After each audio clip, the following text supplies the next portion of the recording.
반갑습니다. 5개월 만에 이 자리에 서는 것 같은데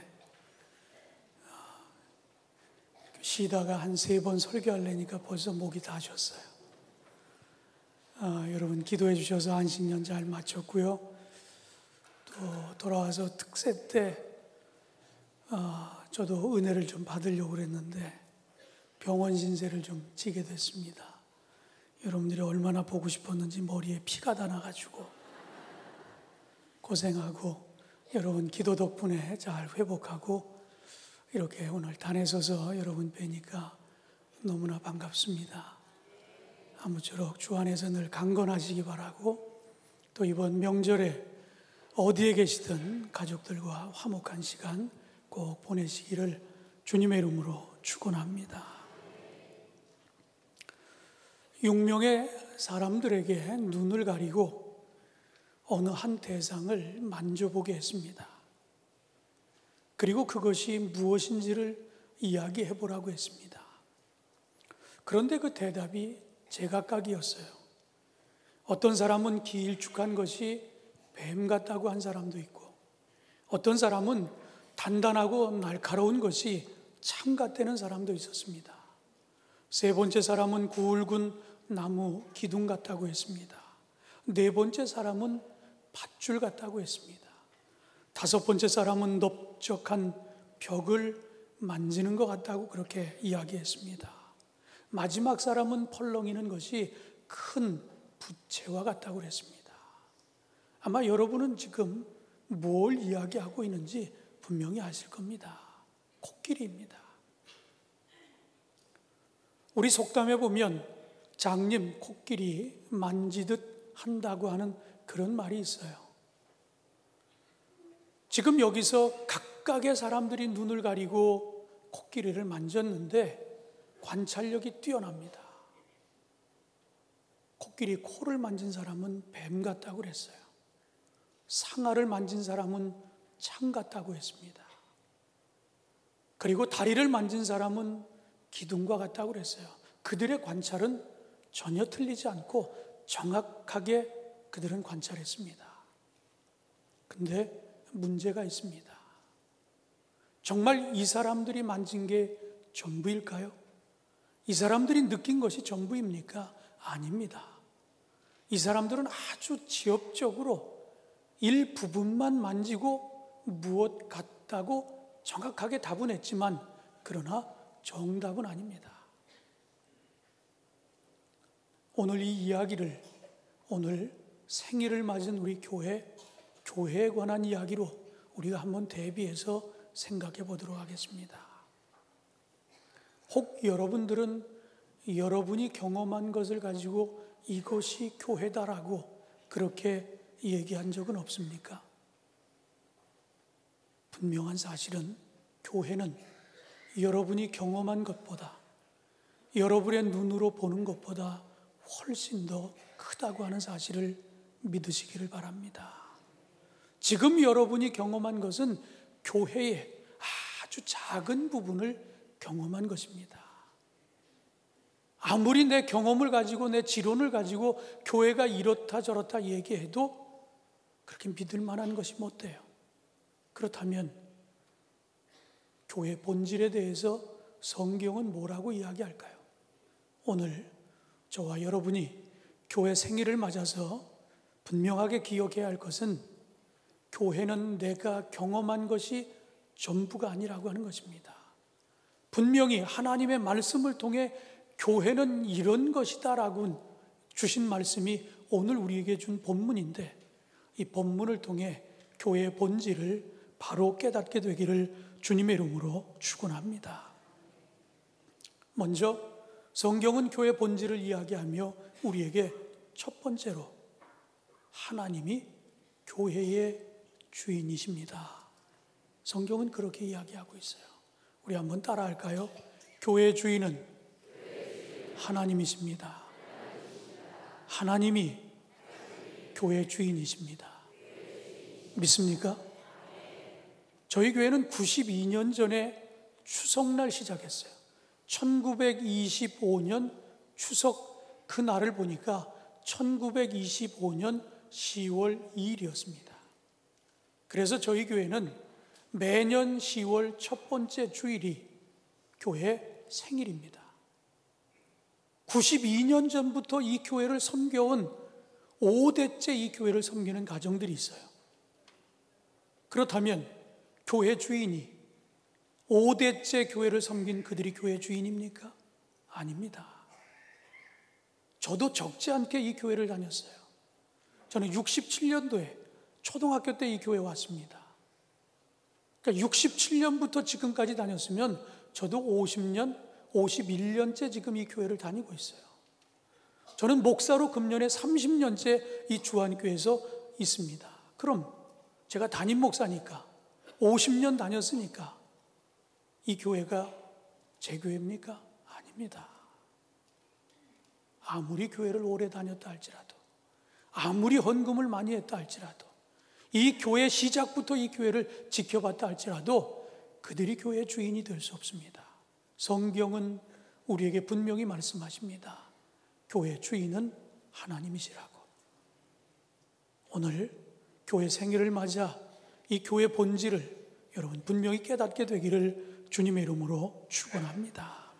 사도 바울이 에베소 교회의 장로들에게 고별 연설을 하면서 이런 말씀을 주었습니다.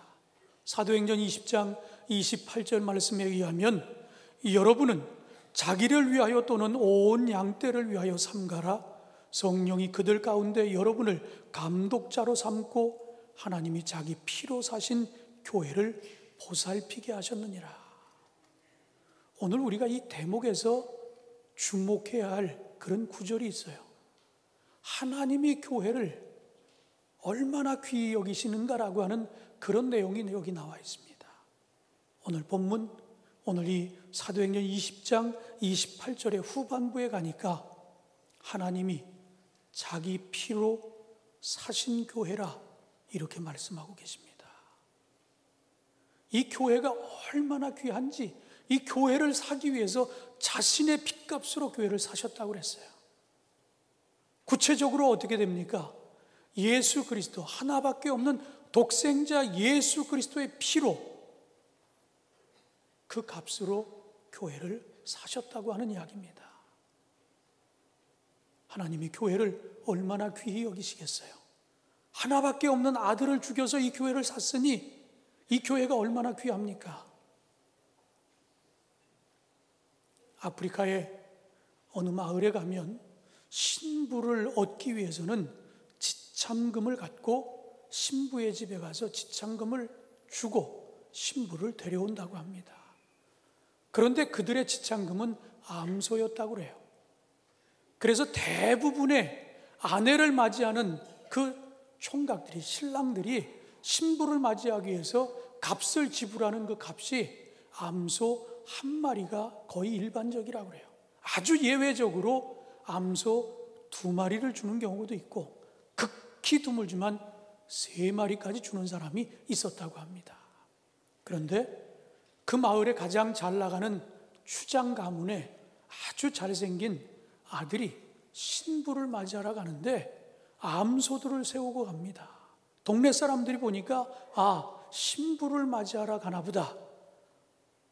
명문 가문, 추장의 가문에 잘생긴 아들이 과연 어떤 신부를 맞이할까? 그건 소의 숫자만 보면 대략 짐작되거든요. 그런데 보니까 1마리, 2마리, 3마리, 4마리 끝이 없는 거예요. 무려 암소를 9마리나 데리고 신부를 맞이하러 갑니다. 그러니까 동네 사람들이 볼 때에는 1마리 정도면 그냥 일반적으로 아내를 데려오는데 2마리도 아니고 3마리도 아니고 9마리씩이나 신부를 값을 매기고 데려온다고 하니까 기대가 컸어요. 이야, 대단한 가문에서 절세 미인을 데리고 오나 보다. 그런데 이 추장의 아들이 암소를 이끌고 도착한 집은 아주 가난한 집이었습니다. 그런데 거기서 나오는 그 신부를 보니까 그냥 보통 사람의 인물보다도 빠지는 그런 여인이었어요. 그리고 병약한 여인이었습니다. 그러니까 사람들이 대단한 값을 지불하는 신부는 어떨까라고 기대를 했다가 한 마리도 아깝다라고 하는 이런 생각을 가질 만한 그런 여인 앞에 가서 9마리의 암소를 지불하고 아내를 데리고 옵니다. 그러니까 많은 사람들이 정신 나갔다고, 이게 제정신이 아니라고, 아니 한 마리도 아까울 것 같은데 가난한 집에 못생긴 여인, 병약한 여인을 데리고 오는데 뭐라 저렇게 많은 값을 지불하느냐고 그렇게 얘기했어요. 그런데 이 청년은 신부를 데려오면서 어떤 마음을 가진 줄 아십니까? 그 마을의 일반적인 풍습은 청혼의 순간에 암소 몇 마리를 받았는지가 그 여인의 평생의 가치를 결정하는데, 이 주장의 아들은 사랑하는 여인의 가치를 최대한 올려주고 싶었던 것입니다. 암소 한 마리라도 가난한 집의 딸을 얼마든지 데려올 수 있었지만 사랑하는 여인이 일평생 자신의 가치를 그 정도로 한정짓는 것 원하지 않았기 때문입니다. 내가 너무나 사랑하는 여인이 집이 가난하다고 해서, 외모가 특출나지 않다고 해서 스스로를 작게 여기는 것이 싫었기 때문입니다. 여력이 되는 한 최대한의 암소를 많이 데리고 가서 자신의 아내의 값을 올려 아내로 맞이한 것입니다. 1년이 지나 그 못생기고 병약했던 그 여인을 많은 사람들이 만나게 됐어요. 그런데 1년 전 가난한 집에 별 볼 일 없던 병약한 여인이 1년이 지나고 나니까 귀부인이 돼 있다는 이야기예요.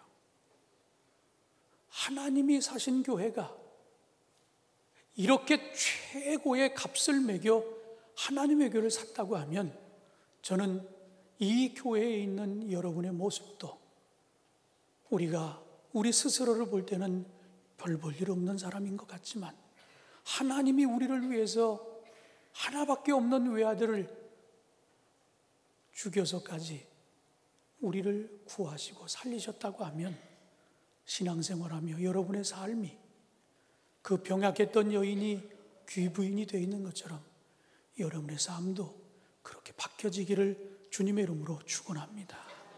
하나님이 여기시는 교회는 이처럼 귀한 교회입니다.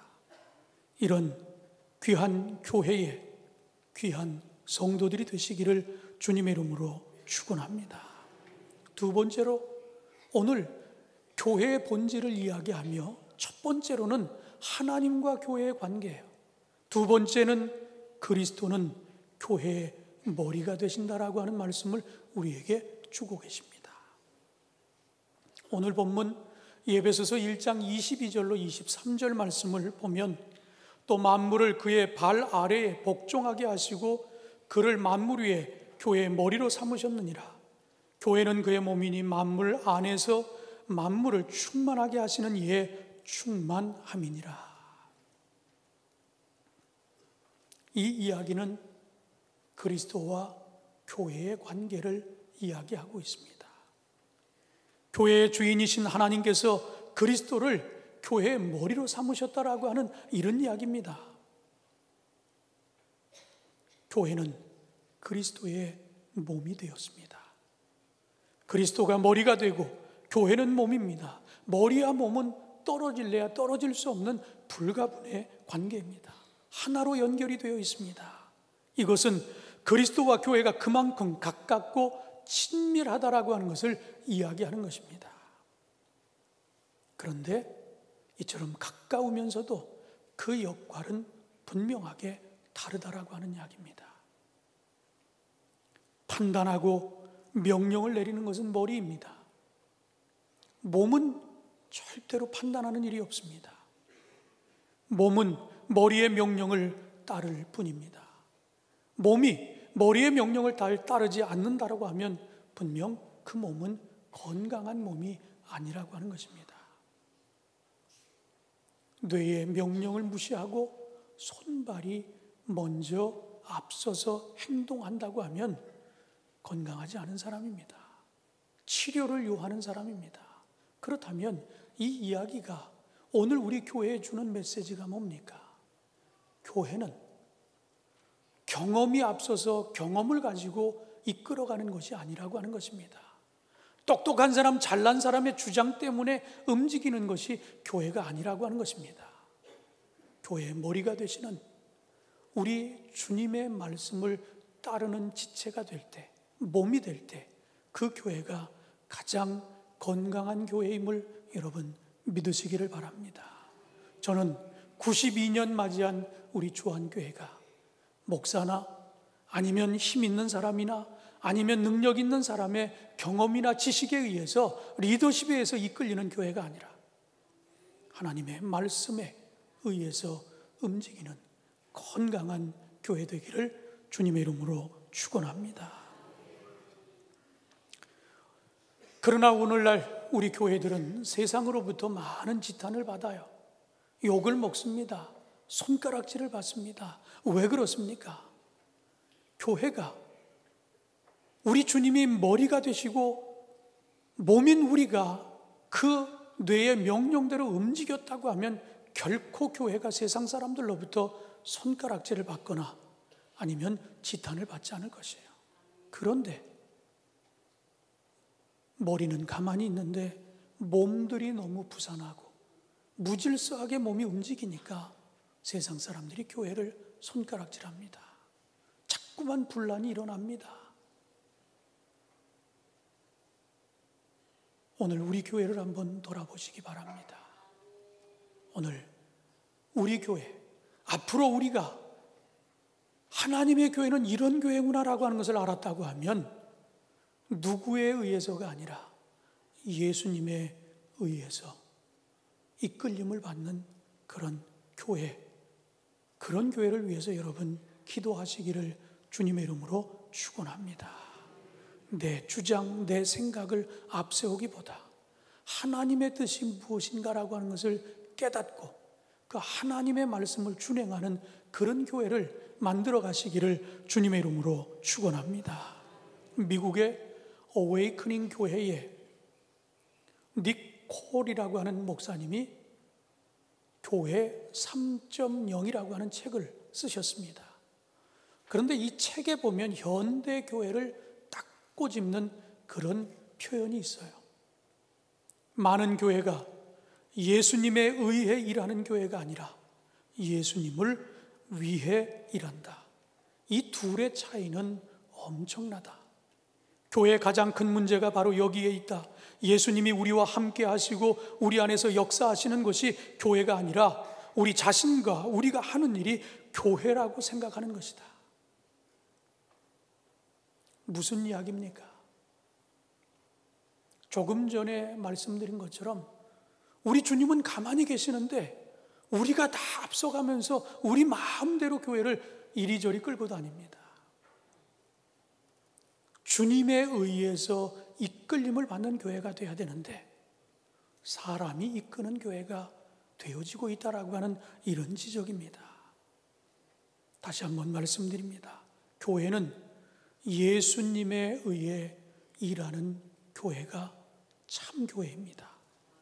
머리 대신 예수님께서 교회의 모든 일의 시작이 되는 교회가 가장 건강한 교회입니다.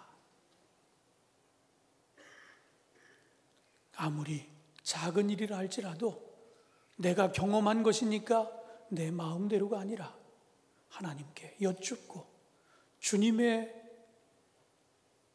생각은 어떠한지를 묻고 주님의 뜻을 따르는 그런 교회를 우리 함께 만들어가기를 주님의 이름으로 축원합니다. 마지막 세 번째는 하나님과 교회의 관계, 그리스도와 교회의 관계를 우리가 이제 보았다면 마지막으로는 한번 이 교회 안을 우리가 한번 들여다봤으면 좋겠습니다. 세 번째는 한 몸 교회 안에 서로 다른 지체들이 협력합니다라는 이야기예요. 고린도전서 12장 14절 세 번역에 보면 몸은 하나의 지체로 되어 있는 것이 아니라 여러 지체로 되어 있습니다 하는 말씀이 있어요.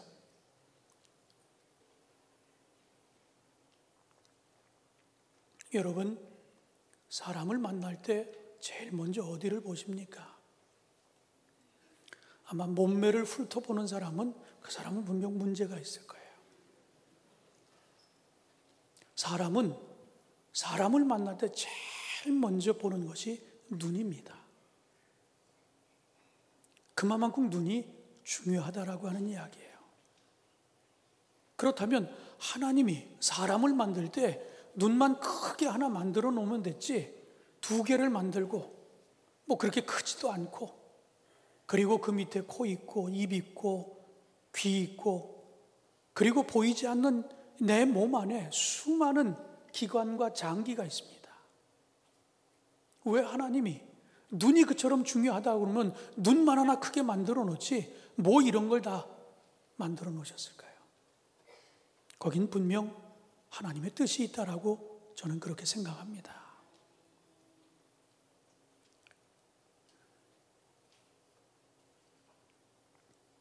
저는 하나님이 우리의 몸을 눈에 보여지는 부분도 있지만 눈에 보여지지 않는 그런 부분이 훨씬 더 많은데 왜 이렇게 복잡하게 다양한 기관들을 만들고 이렇게 사람을 만드셨을까?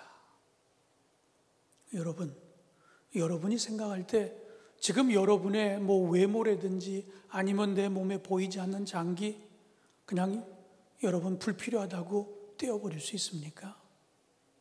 아마 그런 사람은 없을 거예요. 바로 하나님의 뜻이 거기에 있다라고 하는 것입니다. 교회를 보세요. 저는 오늘 예상하기를 연휴가 너무 길어가지고 우리 교회가 항상 이 추석이 교회 생일날로 이렇게 돼 있다 보니까 생일날 인원이 제일 적어요. 그래서 뭐 공항이 북적된다고 그러고 고속도로가 막힌다고, 그래서 오늘 그냥 예상은 한 500명 정도는 빠지겠구나. 왜? 지난 구정 때 보니까 500명 빠졌더라고요.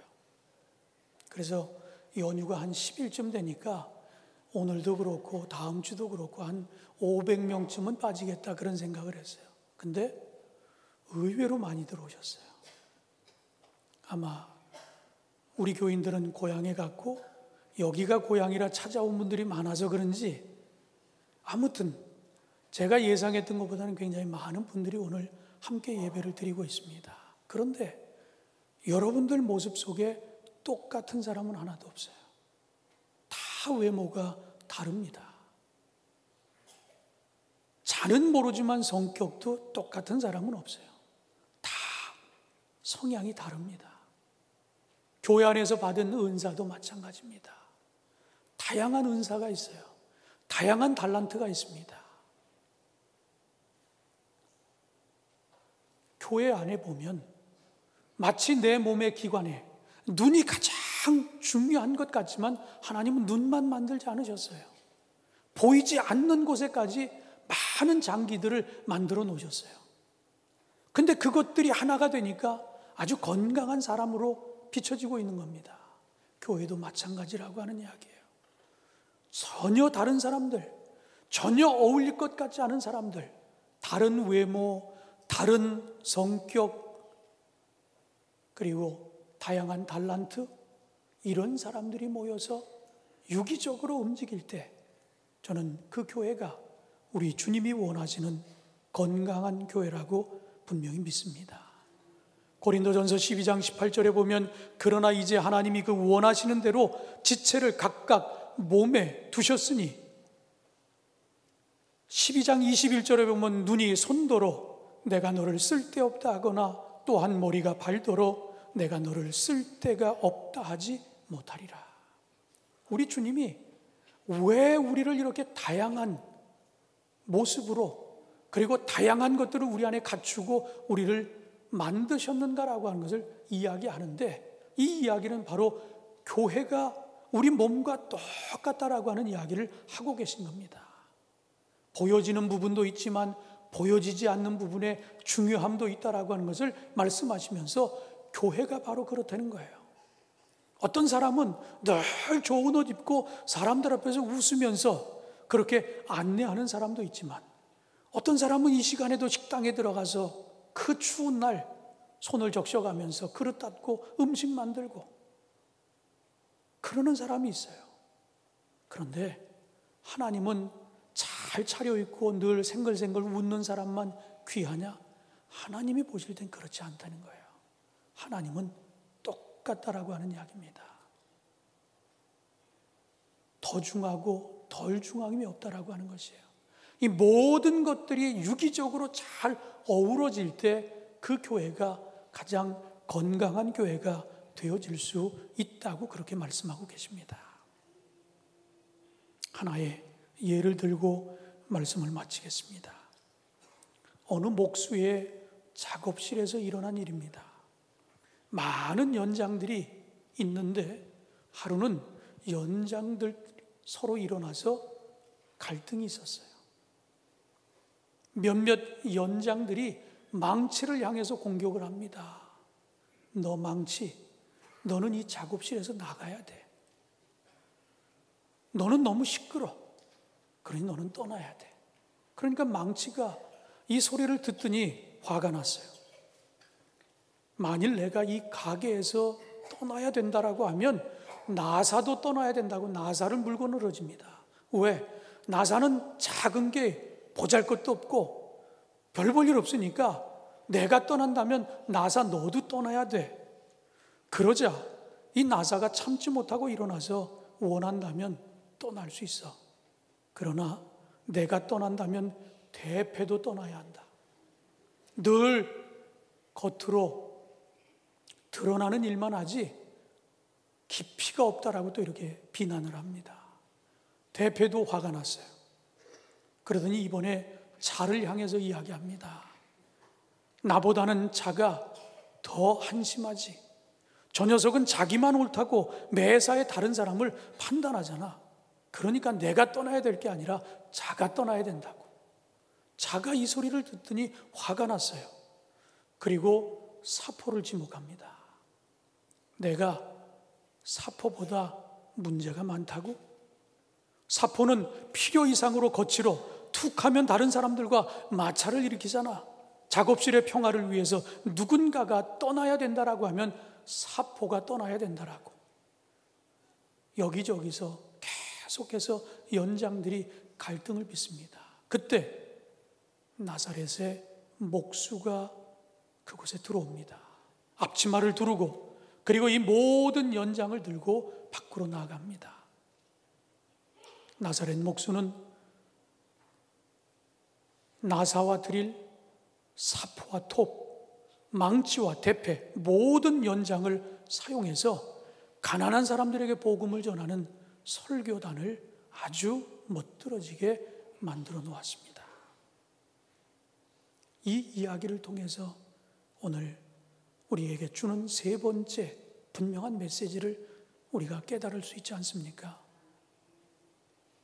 우리 주님 손에 들리우면 다 귀하게 쓰임받는다라고 하는 것입니다. 그 어떤 것도 보잘것없는 것이 없다라고 하는 겁니다. 모양은 다르지만 기능은 다르지만 하나님 보시기에는 모두가 다 귀한 것이라고 하는 사실을 여러분 깨달으시기 바랍니다. 나하고 다르다고 견제하고 따돌리고 나 같지 않다고 그런 일이 있어서는 안 된다라고 하는 이야기예요. 교회는 하나님이 보실 때 모두가 다 귀하기 때문에 모두가 다 하나로 어우러져서 건강한 몸을 이루는 것처럼 교회가 모두가 하나 돼서 유기적으로 잘 움직일 때 그런 교회가 가장 건강한 교회임을 여러분 믿으시기를 바랍니다. 이 믿음 가지고 92년 이제 향후 8년 후에는 이 교회가 100년이 되어집니다. 아마 이 100년이 될 때는 저는 아마 이 자리를 물러날 거예요. 향후 선교 2세기를 맞이할 때까지 우리 교회가 더 건강한 교회, 그리고 하나님 마음에 합한 교회, 하나님이 일하시는 교회, 그런 교회를 위해서 우리의 생각에 교회의 주인은 하나님이시다라고 하는 사실, 교회의 머리는 그리스도라고 하는 사실, 그리고 서로 다르지만 이 다름이 하나가 될 때 하나님이 원하는 건강한 교회라고 하는 사실을 여러분 잊지 않게 되기를 주님의 이름으로 축원합니다. 기도하시겠습니다. 하나님 감사합니다. 오늘도 저희를 사랑하셔서 축복의 자리에 나오게 하셨습니다. 교회 생일을 맞아 우리가 이 교회 본질을 말씀에 비추어 다시 한번 돌아보게 하여 주시니 감사를 드립니다. 하나님, 오늘 이 본질대로 이 교회의 주인은 하나님임을 잊지 않게 하여 주옵소서. 사람의 소리로 이끌려가는 교회가 아니라 하나님의 독생자 예수 그리스도, 머리가 되시는 예수님의 가르침대로 이 교회가 움직일 수 있도록 주님 도와주시옵소서. 다르다고 제쳐놓고 서로 비난하고 갈등을 빚기보다는 서로 다름을 인정하며 하나 될 때 우리 주님이 원하는 건강한 교회의 모습임을 깨닫게 하여 주시옵소서. 감사하며 예수님의 이름으로 기도드리옵나이다. 아멘.